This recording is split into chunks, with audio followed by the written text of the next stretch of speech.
You're listening to Medscape's In Discussion series on respiratory syncytial virus in adults, a podcast where thought leaders and clinical experts share their diverse insights and practical ideas for optimizing patient care. This series is hosted by Dr. Forrest Arnold. Dr. Arnold is the chief of the University of Louisville Division of Infectious Diseases and director of the Center of Excellence for Research in Infectious Diseases. He also acts as the co-editor-in-chief for the Journal of Respiratory Infections and program director for the Clinical Fellowship in Infectious Diseases.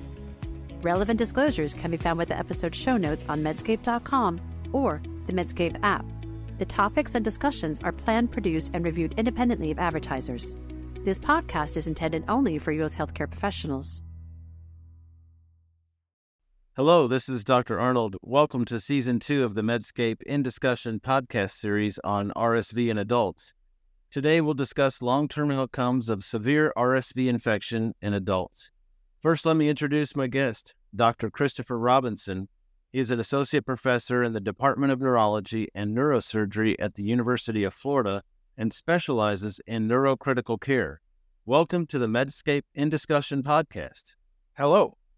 Dr. Robinson, let's start general and narrow our conversation as we go along. First, we have talked at length on this podcast about RSV, but not neurology. What do the two of them have to do with each other? Well, I think in general, we look at RSV as a pulmonary disease, when in reality, it's truly a systemic disease with the inflammatory reactions that occur and the humoral response to the infection. And in part of that, like most viruses, this immune response can affect the neurologic system. We know that specific viruses have something called neurotropism, which is the ability to invade the central or peripheral nervous system. And RSV also falls into one of those types of viruses. We have some longstanding data of neurologic outcomes as it relates to RSV infection in children, but when it comes to the adult population, there's data that is quite limited. So we know that a small proportion of patients that get infected with RSV can have symptoms such as encephalopathy, encephalitis, status epilepticus, and a commonly known complication in the pediatric population is central apnea. What are the most common neurologic complications following RSV infection in adults? We don't have a ton of data to speak on this. I think a lot of the data that we look at when it comes to outcomes related to viral infection on the neurologic system, there seems to be an interplay between a condition called myalgic encephalomyelitis and or chronic fatigue syndrome. If you look at the literature of neurologic manifestations of RSV, the pediatric data is quite robust. To date, there are no long-term studies on neurologic outcomes in patients in the chronic phase following RSV infection, but there is some data to support that patients do suffer from encephalopathy and or seizures, and it comes to about 1.5 to 1.8% of total patients infected.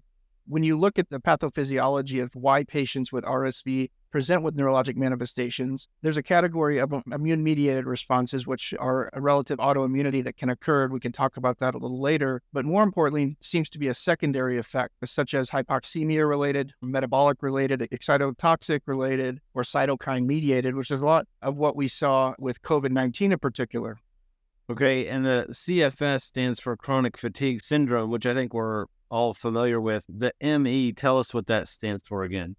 So that stands for myalgic encephalomyelitis, which is a synonym essentially of chronic fatigue syndrome. And these entities have been known since the 1980s. They've largely been written off by the medical community until the presence of long COVID.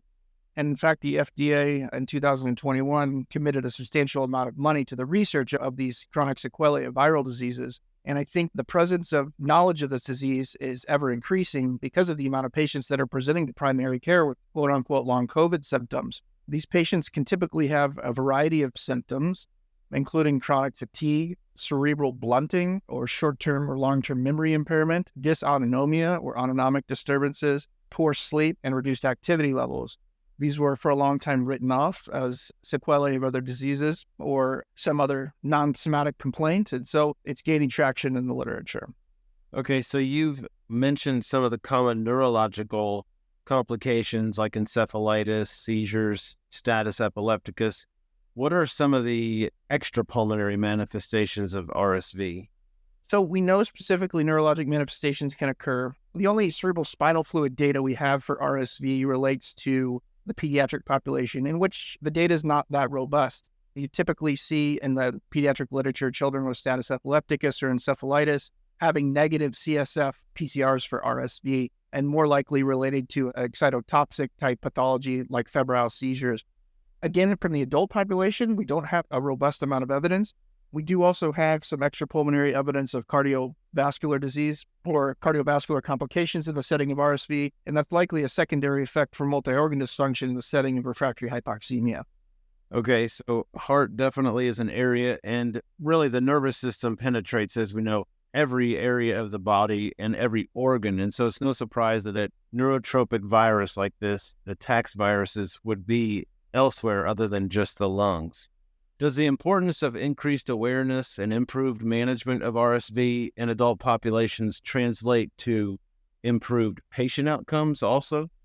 I think it does without a doubt. And I think you've seen a large culture shift across the country and the world, if I may, following the COVID pandemic, and patients being more aware of their current medical conditions, promoting a culture of healthiness, and trying to tackle their illnesses in an expedited fashion. I also think it changed the way that we practice medicine systemically and our approach to patients from a holistic approach, and that using multidisciplinary care can help these patients. I think since we've been practicing since 2019, we've seen a large increase in patients' knowledge of their current illness and an understanding of what the severity of it might be. And so taking a glass half full, something that a positive effect of the pandemic itself is people's own reliance on their healthcare and knowledge of their current disease state. And so early recognition in this case is very helpful. When we speak of early identification and appropriate management of neurologic complications in RSV-infected adults, could you share some of the strategies you use to do that? Yeah, that's a large topic if I may take some time on this. So the etiology is typically multifactorial. And so we can dichotomize neurologic manifestations into those that are a direct secondary effect from the disease state itself, or those that are a secondary effect from the immune reactivation that occurs from the virus. So today we don't have any FDA-approved treatments for these neurologic manifestations per se.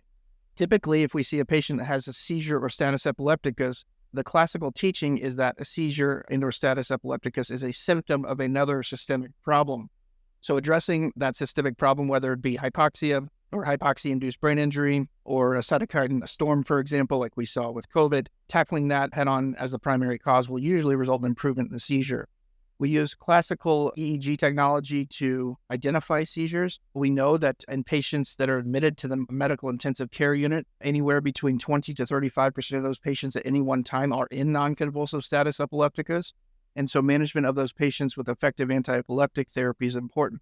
On the other hand, if we have an immune reactivation type effect, which we see more commonly in influenza, such conditions as acute necrotizing encephalitis or acute disseminated encephalomyelitis or ADEM, or another condition called MERS, which is not the infectious Middle Eastern respiratory syndrome, but rather mild encephalopathy with reversible splenial lesions. These are immune activation type disorders, and they typically result in acute demyelination.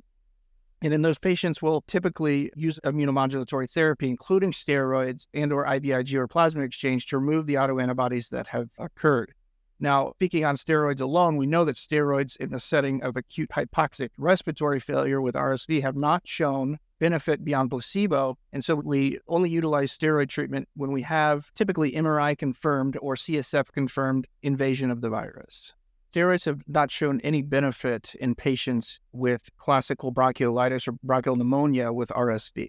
We use steroids in the setting of neurologic invasion or immune invasion affecting the brain as it relates to an acute demyelinating disorder in the setting of viral illness. So this would cross between RSV, influenza, and other viruses to reduce that immune activity attacking the brain. So the exception is viral invasion, and you can have that with RSV or influenza. And then how is that diagnosed?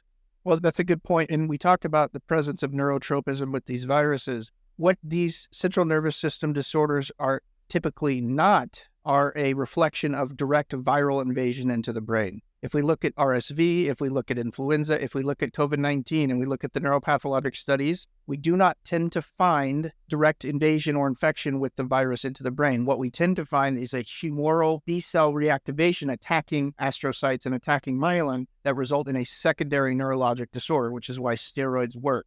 There is an interesting paper that was just released in the Journal of Infectious Disease, by the way, that was performed in rat models looking at gray matter in the spinal cord as well as peripheral nerves. And they did direct infection with RSV and found that RSV was present and actually invaded the peripheral nerves as well as the spinal roots for up to 30 days following infection. Now, this wasn't done in vivo, but just points to the fact that the neurotropism exists. And so typically when we see these lesions, to your original question, we will do the workup. We will do a cerebral spinal fluid sampling. We will look for an inflammatory reaction. We will look for changes in glucose and protein, and we'll do RT-PCR to determine if there is a presence of a virus. But typically, those studies come back normal. You mentioned that there are extrapulmonary manifestations of RSV. And so that makes us consider that there must be multiple specialties. And then I'm wondering about the collaboration between different medical specialties for comprehensive care and management of RSV-infected patients.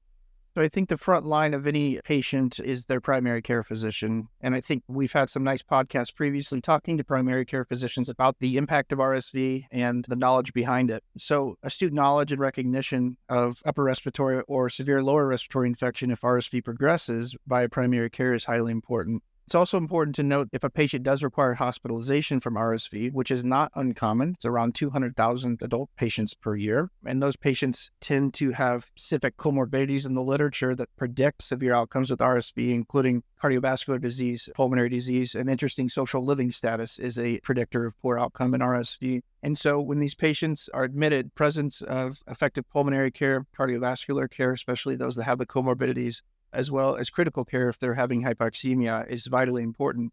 And I think this begs a topic which is out of the scope of this podcast, but I think as we move forward in medicine, we're seeing that precision medicine is more adequate than holistic systemic medicine. And so utilizing the specialties in the hospital for individual patient care and targeting what their specific comorbidities are have shown to improve outcomes, not only with RSV, but in multiple medical conditions. And so I would suggest that precision medical care as it relates to comorbidities in the primary infection is the way to go. We have learned from long COVID that there's some inroads that have been made with physical therapy and some psychiatric help. But I think for the most part, many physicians, especially primary care physicians, as you mentioned, don't feel like they can do much for COVID. And I'm wondering about the need for long-term follow-up and monitoring of patients who have experienced neurologic complications due to RSV infection. So that's a good question, and I'd like to dichotomize it a bit. So those that have acute neurologic complications in the hospital, such as seizures or encephalitis, should be followed with a neurologist. I think those patients will likely leave the hospital on anti-epileptic therapy. Not all, but some, not all. Primary care physicians would be comfortable with those medications. And so I would suggest any patient with acute phase neurologic complications be seen by a neurologist. Now, the more important topic you're addressing here is the long-term sequelae and neurologic sequelae that these patients can have. We know specifically that just the presence of delirium in an ICU patient significantly decreases their cognitive outcomes in the first 3 to 12 months following ICU stay. If you add a viral infection that has neurotropism, such as RSV or COVID, these patients are experiencing long COVID symptoms, which has a significant crosstalk between that myalgic encephalomyelitis chronic fatigue syndrome. And so, as you alluded to, there are no FDA-approved interventions for these conditions, and they're quite frustrating to primary care physicians. There's some data to speak of. We know, and we should be familiar with dysautonomia and how to manage that with some FDA-approved therapies. But beyond that, with cognitive impairment, there is some good evidence to support neurocognitive therapies, social behavior therapies, and then there's some evolving literature as it relates to long COVID, which we see poor cognitive outcomes about reduced serotonin levels. And so there is some data to support the use of SSRIs in patients with these long symptoms. And as most astute clinicians should realize, there are going to be associated comorbidities in patients that are more likely to experience these long neurocognitive symptoms that follow along with myalgic encephalomyelitis chronic fatigue syndrome. Are there support networks available for these people? Not specifically for RSV, but for this MECFS that we keep talking about, there are definite support networks, diagnostic criteria, and places where you can reach out. I would encourage providers and or patients to look at the FDA website, who's poured a lot of money into this. Though trust in that institution varies among patient populations, it's a nice resource where the patients can go and see and find these support groups. So whether or not they're interested in the medical literature or the research behind it, there are some opportunities there to find groups. I've also had a lot of patients suggest the Facebook groups and social media groups are there. And I think regardless of the type of virus you had, the community will be willing to accept you, talk to you, and perhaps walk you through some treatment modalities that work for them. Speaking about risk factors, are there any known risk factors that increase the likelihood of developing these type of sequelae? It's standard amongst most viral infections and those that get severe RSV. So those with other comorbid factors such as heart failure, pulmonary disease, and social living status. And one thing we haven't mentioned, of course, which has been talked about quite a bit with illness severity, is the immunocompromised patient. And so those patients would be more likely to have CNS invasion, less immune reactivation, right, because they're immunosuppressed, but more likely to have severe infection and neurologic manifestations secondary to that. Thank you. Today, we've talked to Dr. Christopher Robinson about RSV and the nervous system. We have learned that RSV is a neurotropic virus attacking nerves which extend all throughout the body, giving manifestations that are more than just in the brain and spinal cord. We've learned and discussed some of the long-term sequelae and appreciate you joining us today. Thank you for tuning in. Please take a moment to download the Medscape app to listen and subscribe to this podcast series on RSV in adults. This is Dr. Arnold for the Medscape In Discussion podcast. Thanks for listening to Medscape's In Discussion Respiratory Syncytial Virus in Adults podcast series with our host, Dr. Forrest Arnold.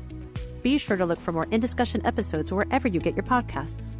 Check out Medscape.com or the Medscape app for show notes, links, and more information on respiratory syncytial virus in adults.